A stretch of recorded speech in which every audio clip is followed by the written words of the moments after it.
उज्जवल Bharat news देश की प्रखर आवाज प्रेजेंट्स 4 PM न्यूज चाय पे चर्चा। देखते रहिए उज्जवल भारत न्यूज। नमस्कार, उज्जवल भारत न्यूज के चाय पे चर्चा 4 PM न्यूज में आप सभी का स्वागत है। आज एक विशेष विषय पर चर्चा करने जा रहे हैं। हमारे साथ दो विशेष व्यक्ति जुड़ने वाले हैं। नस्लवाद शब्द है नस्लवादी। हम किस नस्ल से आए हैं, हम किस जाति से आए हैं, उस पर विशेष चर्चा होगी। आखिर आज़ादी के 70 साल के बाद भी अंग्रेज़ चले गए, हमने आज़ाद होना सीख लिया, लेकिन आज भी बहुत क्षेत्र ऐसे हैं, बहुत गांव ऐसे हैं, बहुत जिले ऐसे हैं, देश का बहुत क्षेत्र ऐसे हैं जहां पर आज भी जातिवाद के कई किस्से, उससे होने वाले नकारात्मक विचार के लोग के द्वारा ऐसे घटनाएं हमें आज भी देखने को मिलते हैं। गुजरात के साबरकांठा जिले के हिम्मतनगर तालुका के साईबापुर गांव में अजय परमार नाम के एक दलित युवक को अपने इंस्टाग्राम अकाउंट पर साफा और चश्मा पहनकर फोटो अपलोड करने पर गांव के जातिवादी तत्वों ने पीटा और फिर से उसे साफा और चश्मा न पहनने की धमकी भी दी।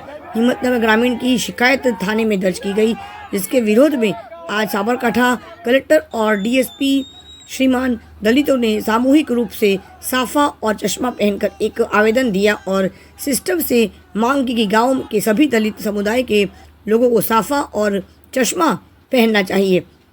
यहाँ बता दें कि गुजरात के में ऐसे पहली बार हुआ है कि पीड़ितों ने सामूहिक रूप से साफा और चश्मा पहनकर याचिका दायर की है और साफा और चश्मा पहनकर पद यात्रा करने की मांग भी की। विशेष विषय को लेकर हमने ऑनलाइन माध्यम से कल्पेश जी और किरीट जी ऑनलाइन प्लेटफॉर्म के माध्यम से जुड़े और हमने इस खास विषय पर एक्सक्लूसिव वीडियो बनाया। नमस्कार कल्पेश भाई, खूब खूब स्वागत करती हूँ आपका मेरे उज्जवल भारत न्यूज चैनल पे। ऑनलाइन के माध्यम से आज हम फिर एक बार विशेष चर्चा लेकर आए हैं 4 PM में चाय पे चर्चा, विशेष चर्चा। कल्पेश भाई आपका स्वागत करती। Thank you. और मेरे कल्पेश भाई के बाएं तरफ एक और गेस्ट हमारे साथ, एक और मेहमान जुड़ गए हैं। प्लीज आपका परिचय दे दीजिएगा। मेरा नाम मकवाना किरीट भाई हूँ। मकवाना किरीट भाई, जनता सुलभ उप प्रमुख। किरीट भाई आपका भी बहुत स्वागत करती हूँ उज्जवल भारत न्यूज चैनल के इस ऑनलाइन प्लेटफॉर्म के माध्यम से। आज हम विशेष चर्चा करने जा रहे हैं 4 PM में चाय पे चर्चा, विशेष चर्चा। कल्पेश भाई, आज का जो विषय है उस पर चर्चा करेंगे। क्या विषय आज आपका, बताइए। जातिवाद मुर्दाबाद, यानी इस देश में दलित समाज जो है, आदिवासी समाज जो है, उनके ऊपर जो अत्याचार हो रहे हैं, ये अपना विषय है कि कब ये रुकेगा। आजादी के 77 साल हो चुके हैं, फिर भी किसी को घोड़े पे बैठने की इजाजत नहीं है, सर पे साफा नहीं बांध सकता, चश्मा नहीं पहन सकता। ऐसी घटनाएं भी हो रही है, तो यही अपना विषय है। कल्पेश जी, मुझे ऐसा लग रहा है कि कहीं ना कहीं हमारे देश को आजादी मिलने के बाद भी आज भी कहीं ना कहीं हम लोग को किसी कुरिवाजों और अंधविश्वास के चलते आज भी हम कहीं ना कहीं बहुत पिछड़े हुए समाज में रह रहे हैं, जी रहे हैं, ऐसा हमें लगता है। किरीट जी, आप इस बारे में क्या कहते हो? તમે શું કહેવા માંગશો આ વિષય પર? આ વિષયમાં તો એવું છે બેન કે વર્તમાન સરકારે SC/ST માટે જે કંઈ કાયદાકીય છે એ ખરેખર કડક બનાવવાની જરૂર છે, પરંતુ વર્તમાન સમયમાં જે રીતે સરકાર વલણ અપનાવી રહી છે એ કાયદાઓ ઢીલા કરવાની નીતિ અપનાવી રહી છે અને એ SC/ST સમાજ માટે ભયંકર નુકસાન છે। અને વર્તમાન લોકસભાની ચૂંટણીમાં આપણે જોયું કે સંવિધાનની સાથે ચેડા કરવામાં આવે છે એવા એક નિવેદનને લઈ એમને પોતાની સત્તા ગુમાવવી પડી છે। અને જે લોકો પોતે હુસેન બોલ્ટની ઝડપ દોડતા હતા પણ અત્યારમાં ટેકાની સરકાર ઉપર આવી ગયા છે, તો પણ હજુ સુધી એમને ભાન નથી થયું। અને એમને આગળ પણ વિચારવું જોઈએ કે આગામી સમયમાં 4 રાજ્યોમાં વિધાનસભાની ચૂંટણી છે અને આ જે SC/ST વિરોધી જે નિર્ણયો લેવામાં આવી રહ્યા છે એમના માટે ખરેખર નુકસાનકારક સાબિત થશે। કલ્પેશ ભાઈ, તમે આ વિષય પર શું કહેવા માંગશો? કિરીટ ભાઈ ના વિષય, આ શબ્દો પર। જે રીતે અત્યારે હાલમાં ઘટના બની રહી છે, એ રીતે આપણે કહી શકીએ કે સરકારે આમાં ધ્યાન દેવાની જરૂર છે। કેમ કે અત્યારે હાલમાં તમને ખ્યાલ હશે કે થોડા સમય પહેલા આપણે ગુજરાતના ગાંધીનગરની અંદર એક ચડાસણા કરીને ગામ હતું, આ ગામની અંદર દલિત સમાજનો એક વરઘોડો નીકળ્યો, તો કેટલાક મનુવાદી માનસિકતા ધરાવતા લોકો કે અમે ચડિયાતા છીએ અને તમે ઉતરતા છો, આવી એમને એક માનસિકતા હતી. તો એમને ચાલુ જાનની અંદર જે વરરાજા ઘોડી પર બેઠો હતો તેની પર હુમલો કર્યો. આ બાબતે જનતા સેના ગુજરાત દ્વારા તથા ઘણા બધા સામાજિક સંગઠનો, એક્ટિવિસ્ટો એનો જબરદસ્ત વિરોધ નોંધાવ્યો. ગાંધીનગર એસપી કચેરી ખાતે ઘોડા ઉપર આવેદનપત્ર આપ્યું. તે ચર્ચાનો વિષય આખા ભારતભરમાં બન્યો હતો. પણ કહેવાનો મતલબ એ છે કે આ ઘટના બની એના પછી એને રોક લગાવવા માટે શું કાર્યો કરવામાં આવ્યા. એના પછી અત્યારે હાલમાં સાબરકાંઠામાં આ ઘટના બની છે કે કોઈ દલિત સમાજ, આદિવાસી સમાજનો છોકરો માથે સાફો ના પહેરી શકે. જો માથે સાફો પહેરીને એને પોસ્ટ મૂકી તો કેટલા લોકોને શું પેટમાં દુખે. આપણે લોકશાહી દેશમાં જીવીએ છીએ, હરેકને અધિકાર છે અને એ અધિકાર રોકવાવાળા તમે લોકો, જે પણ આ માનસિકતા ધરાવતા લોકો છે, એ લોકોને મારે પ્રશ્ન છે કે હુ આર યુ, તમે કોણ છો? અને જો આ પ્રકારની ઘટના વારંવાર બનતી હોય તો સરકારે એના માટે શું એક્શન લીધું? જિલ્લાના એસપી એના માટે શું એક્શન લીધું? કેમ કે આ ઘટના બની તો એનો મતલબ એ નથી કે એ જિલ્લાની અંદર પર્ટિક્યુલરલી આ પહેલી જ ઘટના છે. ઘણા બધા એવા ગુજરાતના ગામડા છે ત્યાં હાલમાં પણ વરઘોડો નથી નીકળતો. તો એમને ખબર છે આ પ્રકારના ઇન્સિડન્ટ ત્યાં બનેલા છે, તો અવેરનેસના શું પ્રોગ્રામ કરે એમને. એટલે આ બધી ઘણી બધા પ્રોબ્લેમ છે જે અત્યારે હાલમાં દલિત સમાજ, આદિવાસી સમાજ આનો ભોગ બની રહ્યા છે અને કોઈકની ભૂલ નથી. એટલે આ ન ચાલે. આના માટે એક્ટિવિસ્ટો, સંગઠનો આગળ આવીને ફાઇટ તો કરી જ રહ્યા છે, પણ તેની સાથે સાથે લોકોએ પોતાનું જે માનસિકતા છે એને બદલવાની જરૂર છે. કિરીટભાઈ, તમે આ વિષય પર શું કહેવા માંગશો? તમારા શું મંતવ્ય છે, તમારું શું વક્તવ્ય છે? હું એમ માનું છું કે જે રીતે બનાવ બને છે એ લગભગ ઓબીસી સમાજ દ્વારા જ કરવામાં આવતા હોય છે. 90% આ બનાવમાં ઓબીસી સમાજ અને ઓબીસી સમાજનો ઇતિહાસ રહ્યો છે અને અમે એનો સ્વીકાર પણ કરીએ છીએ કે એમની બહાદુરી વિશે, કે એમણે માથા વગરના ધડ લડી અને મોગલ વખતમાં એ લોકો લડાઈ લડેલા એવા એમના ઇતિહાસો છે. પણ વર્તમાન પેઢી જે પ્રમાણે આવા કૃત્ય કરી રહ્યો છે કે એક વ્યક્તિને મારવા માટે 10 અને 15 જણા જાય છે, સ્ત્રીઓનું નામ લેવું હોય તો બી 2-3 જણા. તો હું એમ માનું છું કે ખરેખર એ લોકો એમના વંશજો છે કે જે માથા વગરના ધડ લડતા હતા, એની જ પેઢી, અત્યારની વર્તમાન પેઢી જો એક વ્યક્તિને મારવા માટે રાત્રે 2-3 વાગે 10-15 માણસો લઈ જતા હોય તો હું તો એમ માનું છું કે ખરેખર એમને એમના વંશજો છે કે નહીં એ મને તો શંકા ઉપજાવે એવું છે. કલ્પેશભાઈ, સંવિધાન અને આપણે ન્યાય વ્યવસ્થાની વાતો કરીએ તો આપણા દેશમાં સંવિધાન અને ન્યાય વ્યવસ્થાની અંદર શું આવા કંઈક કાનૂનો કે આવા કઈ ધારાઓ છે ખરી કે આ જાતિના લોકો સાફા ન બાંધી શકે, કે આ જાતિના લોકો ઘોડી પર જ ચડીને લગ્ન કરવું જોઈએ, અધરવાઇઝ આવું કઈ ન થાય તો એ લોકોને સજા આપવામાં આવશે, એવું સંવિધાનમાં લખ્યો છે ખરો? તમે એ સંવિધાન અને કાનૂન વ્યવસ્થા લઈને તમે આ વિષય પર શું ટિપ્પણી કરવા માંગશો? સૌપ્રથમ તો ભારત દેશ લોકશાહી ઢબે ચાલે છે. ભારત દેશનું જે બંધારણ છે સર્વ નાગરિકોને સમાનતાનો અધિકાર આપે છે. આર્ટિકલ 14 છે દેશના બંધારણમાં, જે સૌને સમાનતાની વાત કરે છે. તો એવું કોઈ વિશેષ કોઈ વર્ગ નથી કે તમારે આ કરવું ને પેલું ન કરવું જોઈએ. હરેક વ્યક્તિને સ્વતંત્રતા છે. પરંતુ વિશેષ કરીને જ્યારે એસસી અને એસટી ઉપર જો અત્યાચાર થાય છે તો આર્ટિકલ 17 મુજબ અસ્પૃશ્યતાનો ગુનો બને છે, જેને આપણે એટ્રોસિટી તરીકે પણ ઘણીવાર ઓળખતા હોઈએ છીએ. એટલે આ સમાજની ઉપર આ પ્રકારના બનાવ ન બને તેના માટે કાયદામાં પ્રાવધાન છે. પણ કાયદો, ભારત દેશનું બંધારણ આ જે માનસિકતા છે જેની આવી કે આ લોકો આવું ન કરવું જોઈએ, સાફો ન પહેરવો જોઈએ, તે લોકો ભારત દેશના બંધારણનું પણ પાલન નથી કરતા. આ મૂળભૂત અધિકાર છે આર્ટિકલ 17 ને આજે 32 અકોર્ડિંગ ટુ આપણે કહીએ રીત પ્રમાણે. તો કહેવાનો મતલબ એ છે કે કોઈ પણ વ્યક્તિએ કાયદો હાથમાં લે છે તો એના પછી પ્રશાસન શું કરી રહ્યું છે? ઘણીવાર એવા એક્ઝામ્પલ સામે આવ્યા છે કે આજે એને ગુનો કર્યો, કોઈને જાતે સૂચક શબ્દ બોલ્યા, એ લોકો અંડરગ્રાઉન્ડ થઈ ગયા છે. તો એને પકડવા માટે માનો 10-15 દિવસ, 20 દિવસ થઈ જતા હોય. ઘણીવાર એને ન્યાય લેવા માટે પીડિત પરિવારને આરોપી પકડાય એના માટે આંદોલન કરવા પડતા. એટલે ખરેખર દુઃખની વાત તો આ છે કે જેની ઉપર અત્યાચાર થયો છે એ અત્યાચાર એ દુઃખમાંથી પસાર થઈ રહ્યો છે અને આરોપીને પકડવા માટે અલગથી મુવમેન્ટ કરવા. ત્યારબાદ માનો કે કોઈ ગામ છે, તે હાલમાં સાબરકાંઠા જિલ્લાના સાયબાપુર ગામની આ જ ઘટના તે હાલમાં જે ચર્ચાનો વિષય છે કે એની અંદર સમાધાન કરવા માટે એ લોકોને ડાયરેક્ટલી ઇનડાયરેક્ટલી બધી જ રીતે પ્રેશર કરવામાં આવે છે.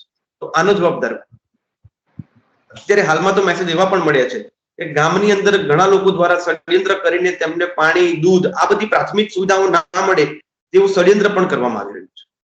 એટલે હું સમજુ છું કે તંત્રએ જબરજસ્ત આમાં એક્ટિવ થવાની જરૂર છે. બાકી રોડની લડાઈ લડવા માટે અમે સક્ષમ છીએ, પણ તમે પોતે સત્તા પર બેઠા છો, તમારા હાથ માં સત્તાનો પાવર આપ્યો છે કે તમે એનો પાવરનો સદુપયોગ કરો અને આ જે ઘટના હોય પોતાના જે તે જિલ્લા હોય તેમાં ફરીવાર ન બનવી જોઈએ, પણ વારંવાર આ પ્રકારની ઘટના બનતી જ હોય છે. બેન, આપણને ખ્યાલ છે કે તમે આપણું ઇન્ટરવ્યુ તમે મારું લીધું હતું, નરોડાની જે ઘટના હતી કે એક બેન જે દલિત સમાજમાંથી આવતા હતા એમની પર બલાત્કાર કરીને એમને મારી નાખવામાં આવ્યા.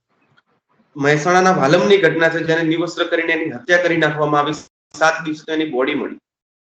વારંવાર આ પ્રકારની ઘટના બનતી હોય તો સરકારે જાગૃત થઈને એટ્રોસિટીને મજબૂત કરવાની જરૂર છે કે આ લોકોને જામીન જ ના મળવો જોઈએ. જે જામીન મૂકે છે એ લોકોને એવો જબરજસ્ત રીતે એટ્રોસિટી કડક બનાવવાની જરૂર છે, according to my point.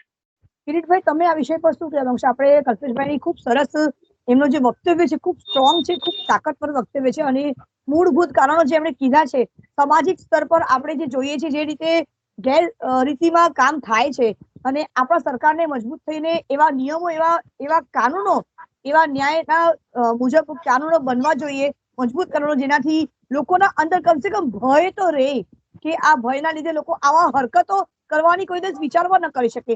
Kiritbhai, આ વિષય પર તમારું શું વક્તવ્ય છે? તમે શું કહેવા માંગશો? આ વિશે અગાઉ મીડિયામાં નિવેદન આપી ચૂકેલા છીએ કે વર્તમાન સમયમાં સવાર પડે અને દલિતો ઉપર અત્યાચાર એક સામાન્ય ઘટના છે અને આપ જે પણ એટ્રોસિટી છે, વર્તમાન સમયની જે એટ્રોસિટી છે એ બી હું તો એમ માનું છું કે વીક છે કે જે પ્રમાણે આરોપીઓ ગમે ત્યારે આરોપ કરી અને પોલીસની રહેમરાએ ગમે ત્યાં પોતાના વિસ્તારોમાં રખડતા હોય છે અને એનું અનુલક્ષીને જ લઈ અમારી આગામી લડત મારે કરવાની જ છે કે ભાઈ એટ્રોસિટીમાં આ જે પણ જોગવાઈ છે એ કડક બનાવવામાં આવે. દાખલા તરીકે માની લો કે કોઈ પણ આરોપી નથી ઝડપાતો તો એની કોઈ સંપત્તિ સીલ કરવામાં આવે, અથવા એનું કોઈ અન્ય ઘરનું કોઈ મેમ્બર હોય તો એની ઉપર કાયદાકીય રીતે કડક સકંજો કરવામાં આવે, જેથી કરીને જે આરોપીઓ ભાગતા ફરે છે ગુનો કરીને, અને ગુનો કોઈ સામાન્ય નથી હોતો, 16 વર્ષની દીકરીઓ પર રેપ કરેલો હોય છે, નાના બાળકોને મારેલા હોય છે, તો આવા વ્યક્તિઓ જો ગુનો કરી અને એટ્રોસિટીની એક્ટની ફરિયાદ થવા છતાં જાહેરમાં ખુલ્લેઆમ કરતા હોય છે તો એ ખરેખર કાયદો ખરેખર કથળી ગયેલો છે. એ વર્તમાન સમયમાં કાયદાની કોઈ વ્યવસ્થા યોગ્ય નથી એ સાબિત થાય છે. હું વર્તમાન સરકારને એવું કહેવા માંગુ છું કે ખરેખર આ કાયદાને કડક બનાવો. આગામી સમયની અંદર જે દલિત સમાજ છે એ આંબેડકરની વિચારધારાથી સંકળાયેલો છે, પોતાના સંયમમાં છે, પણ એમણે પણ ના ભૂલવું જોઈએ કે એને બી ઊંડો ઇતિહાસ અમારો મહારવણ છે અને એ મહારવણ જે કર્યું એ અમારે કરવાનો સમય ના આવે એના પહેલા સરકાર ચેતી જાય એવી અમારી નમ્ર વિનંતી છે. કલ્પેશભાઈ, હું એક મહિલા તરીકે કિરીટભાઈની પણ વાત સાંભળી અને તમારી પણ વાત સાંભળી, તમારે પણ મંતવ્ય વક્તવ્ય સાંભળ્યા છે. મહિલા તરીકે હું એક જ નિવેદન કરવા માંગુ, સરકાર સામે અપીલ કરવા માંગીશ કે રેપ જેવા જઘન્ય અપરાધને, એના અપરાધી જ્યારે સાબિત થાય, એનો અપરાધ સાબિત થયા પછી એને આજીવન કારાવાસનો જ મળવો જોઈએ સજા, કે 6 વર્ષ પછી છૂટીને જે આવે છે પછી એનો મન બદલે અને પાછું એ હરકત ન કરે એવી કોઈ ગેરંટી નથી આપતી સરકાર અથવા તો કાનૂન વ્યવસ્થા. એટલે હું એઝ એ મહિલા તરીકે સુરક્ષિત થવા માંગુ છું. ત્યારે સુરક્ષિત રહેવાશે ત્યારે મારા પર અત્યાચાર કરીને અને એનો ગુનો જે દાખલ થાય, સાબિત થયા પછી એ ગુનેગારને, અપરાધીને કમસે કમ આજીવન કારાવાસ સજા ચોક્કસપણે એને ચુસ્તપણે મળવું જોઈએ. એ વિષય પર કલ્પેશભાઈ તમે શું કહેવા માંગશો? ચોક્કસથી કોઈ પણ મહિલાની હું તો કહું છું કે છેડતી પણ કરે તો એના માટે પણ જબરજસ્ત કાયદો હોવો જોઈએ કે ફરીવાર એની તો હિંમત ના ચાલે, પણ આના પડઘા એવા પડવા જોઈએ કે બીજો કોઈ પણ વ્યક્તિના મગજમાં જો આ વિચાર પણ આવવાનો પ્રયત્ન પણ ના થાય. એટલે કાયદો મહિલા માટે તો જબરદસ્ત સ્ટ્રોંગ હોવો જ જોઈએ, એનો કોઈ વિકલ્પ જ નથી. પરંતુ આપણી એ કમનસીબી છે કે વારંવાર આ પ્રકારની ઘટના બનતી હોય. મને મહેસાણાની વાતનો ખાસ ખ્યાલ છે કેમ કે અમે જયારે 18 દિવસ જેટલું આંદોલનમાં બેઠેલા હતા સિવિલમાં, એના માટે એસઆઈટી ની રચના કરવામાં આવે છે. તો ઘણીવાર એવા પ્રશ્નો બને છે કે એસઆઈટી નો જે રિપોર્ટ હોય છે એ પણ આપણને શંકા ઉપજાવે એ પ્રકારના હોય છે. તો જે તટસ્થ અધિકારીઓ હોય એને એસઆઈટી માં નિમણૂક કરવા જોઈએ. પણ ઘણીવાર આ જે પ્રશ્ન બને છે તમે હું જાણીએ છીએ શું છે શું નહીં, પણ તટસ્થ ન્યુટ્રલ પર્સન એસઆઈટી ની ટીમમાં હોવું જોઈએ અને કાયદાની કોઈ પણ છટકબારીનો ઉપયોગ એને ન થવો જોઈએ. તેના માટે મારે આમ નાગરિકે સૌએ જાગૃત થવાની જરૂર છે. વધુમાં આ જવાબદારી વિપક્ષની પણ છે. માનો સરકાર છે તો સ્વાભાવિક છે તેની પર આક્ષેપ, એની સામે આંદોલન, આ બધું થવાનું છે. પરંતુ એઝ એક્ટિવિસ્ટ અમે બધા કરી રહ્યા હોય ત્યારે વિપક્ષની પણ એવી ભૂમિકા હોવી જોઈએ કે આ જે બનાવ બન્યો છે તે ફરીવાર આપણા વિસ્તારમાં નહીં, આખા ભારતમાં ક્યાંય ન બનવું જોઈએ. કેમ કે વારંવાર હત્યા, રેપ, મર્ડર આ પ્રકારની ઘટના આમ સામાન્ય થઈ ગઈ છે. દલિત સમાજની હમણાંની જ લગભગ 4 દિવસ પહેલાની જ વાત છે કે અમદાવાદમાં ચાંદખેડા વિસ્તાર કરીને છે, એમાં એક બહેને પોતાનું એક પોસ્ટ મૂકી કે ભાઈ મારી ઉપર અત્યાચાર 4-5 મહિનાથી થઈ રહ્યો છે અને આનાથી કંટાળીને હું આપઘાત કરવાનો પ્રયત્ન કરી રહી છું. અને બેને આપઘાત કરવા માટે દવા પીધી, આખો ચર્ચાનો વિષય બન્યો. પછી બધા એક્ટિવિસ્ટો ત્યાં ગયા, બેનને ન્યાય આપવા માટે જે પણ કાયદાકીય ફરિયાદ કરવાની તે બધી પ્રક્રિયા કરી, પરંતુ ન્યાય લેવા માટે પોસ્ટ મૂકવી પડે તો જે તે પોલીસ સ્ટેશન કરી શું રહ્યું છે? કાયદો અને વ્યવસ્થા ક્યાં છે? શરૂઆતમાં માનો કે કોઈ XYZ વ્યક્તિએ ત્યાં અરજી આપી કે મારા જીવને જોખમ છે કે આ રીતનો પ્રશ્ન છે તો મને ત્યાં પ્રોટેક્શન મળવું જોઈએ, તો પોલીસે ત્યાં કામ કરવું જોઈએ, ન કે ખાલી અરજી લઈને સાઈડમાં ટેબલ પર મૂકી દેવી જોઈએ. હાલની પરિસ્થિતિ મેડમ એવી છે કે માનો કોઈ પણ શેડ્યુલ કાસ્ટ શેડ્યુલ ટ્રાઇબનો વ્યક્તિ છે, એને ખબર પડી કે આ સંજોગો વસાત મારે જીવનો ખતરો છે, આ તો આ મારી જાતિને ધ્યાનમાં રાખીને મારી જોડે આ પ્રમાણેનું વર્તન કરે છે, તો પોલીસની બેઝિક જવાબદારી એને પ્રોટેક્શન આપવાની હોય છે, પરંતુ પ્રોટેક્શન તો આપતા નથી, એની હત્યા થઈ જાય છે. આપણને સુરેન્દ્રનગરનો સમઢિયાળા ગામનો બનાવ ખ્યાલ છે કે 2 સગા ભાઈને જાહેરમાં તલવારોથી હત્યા કરી નાખવામાં આવી. તો એ ભાઈએ અગાઉ અરજી આપેલી હતી કે I want protection from you, but પોલીસે એને ધ્યાનમાં ન લીધું. તો એ લોકોની બેદરકારીના કારણે કોઈનો જીવ ગયો તો આની ભરપાઈ કોણ કરશે? કોઈની જોડે કોઈ જવાબ નથી.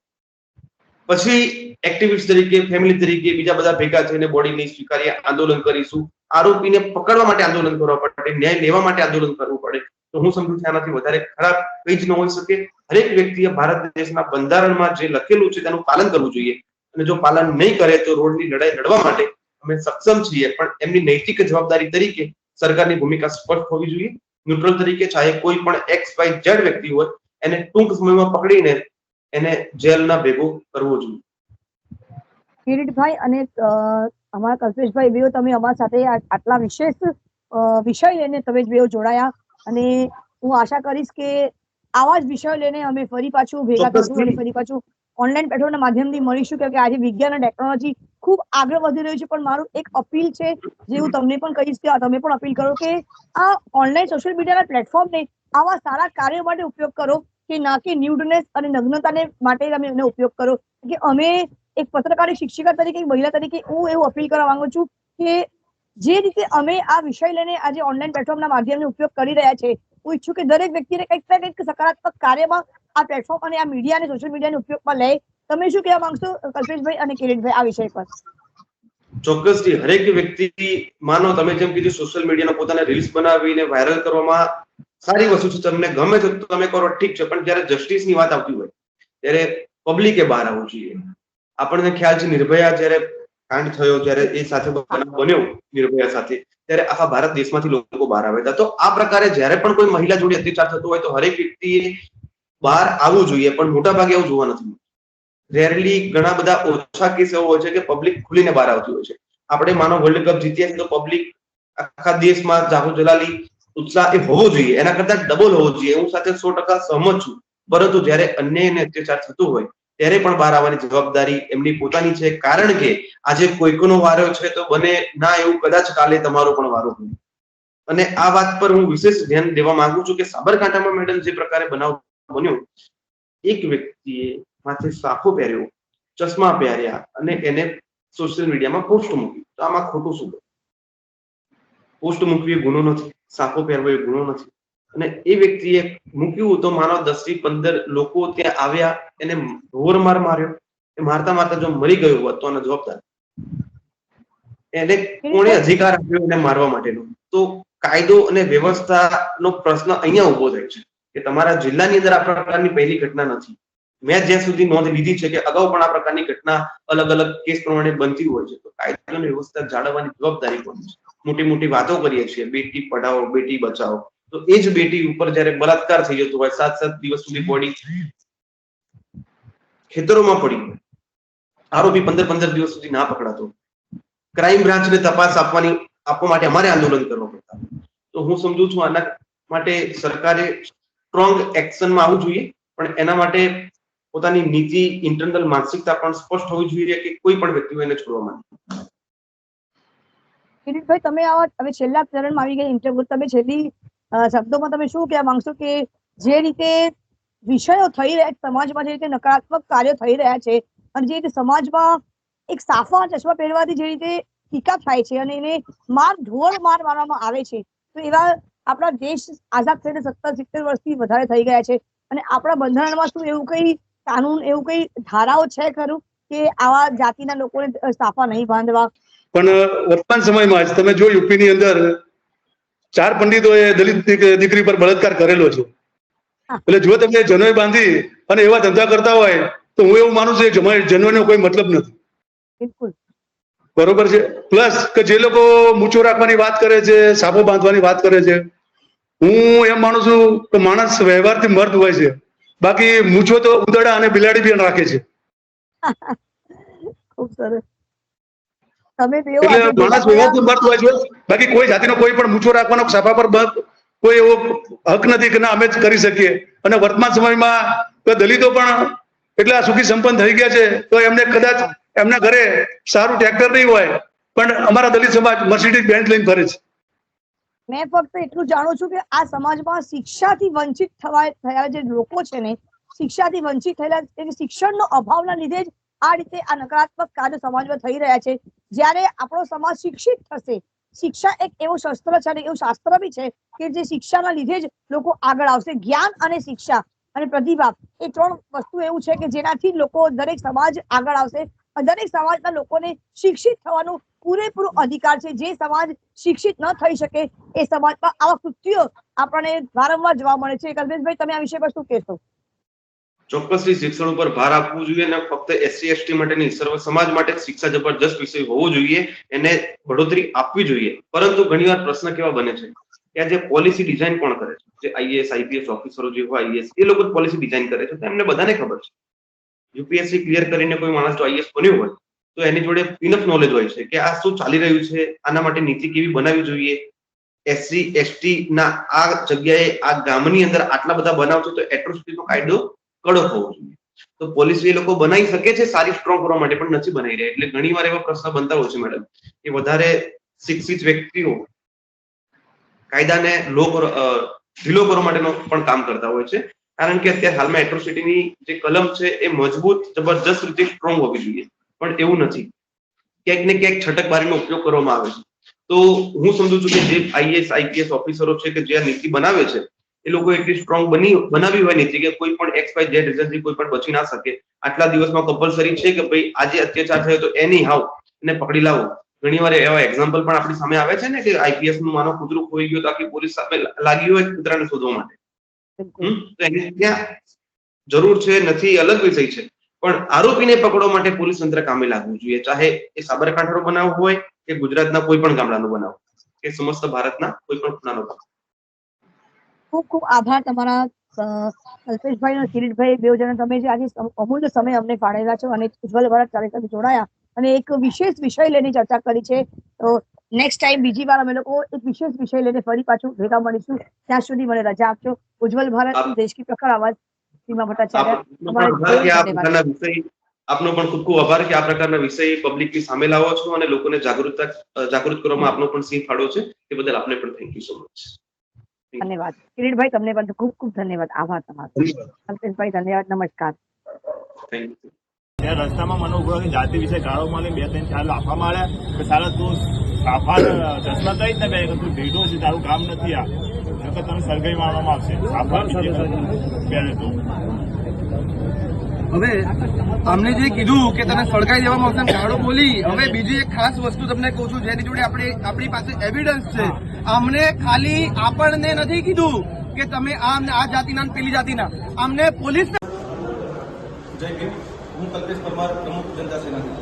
આપ સૌને ખ્યાલ છે કે સાબરકાંઠા જિલ્લાના સાહેબાપુર ગામમાં અજય પરમારે સોશિયલ મીડિયા પર સાફો અને ચશ્મા સાથે પોસ્ટ કરી હતી, પરંતુ કેટલાક મનુવાદી માનસિકતા ધરાવતા લોકોએ તેને મારવામાં આવ્યો, જાતિસૂચક શબ્દો બોલ્યા અને તારા ગામમાંથી તેને કાઢી મૂકીશું, સળગાવી દેવાની ધમકી આપી. આ પ્રકારનું પ્રકરણ બન્યા બાદ દલિત સમાજ રોષે ભરાયો છે અને આ બાબતે જનતા સેના ગુજરાત દ્વારા કલેક્ટર શ્રી સાબરકાંઠાને આવેદનપત્ર આપવામાં આવે છે અને અહીંયા એવી માંગણી કરવામાં આવી છે કે પીડિત પરિવાર જે છે તે ગામમાં વસતી દલિત સમાજની વસ્તીને સાફો અને ચશ્મા સાથે પદયાત્રા કાઢવામાં આવે, એમાં કલેક્ટર શ્રી પોતે હાજર રહે એવી અમારી રજૂઆત છે, જેથી કરીને જે પણ આરોપી છે સામાજિક તત્વો છે તેની માનસિકતા તૂટે અને આ પ્રકારની ઘટનામાં અંકુશ આવે.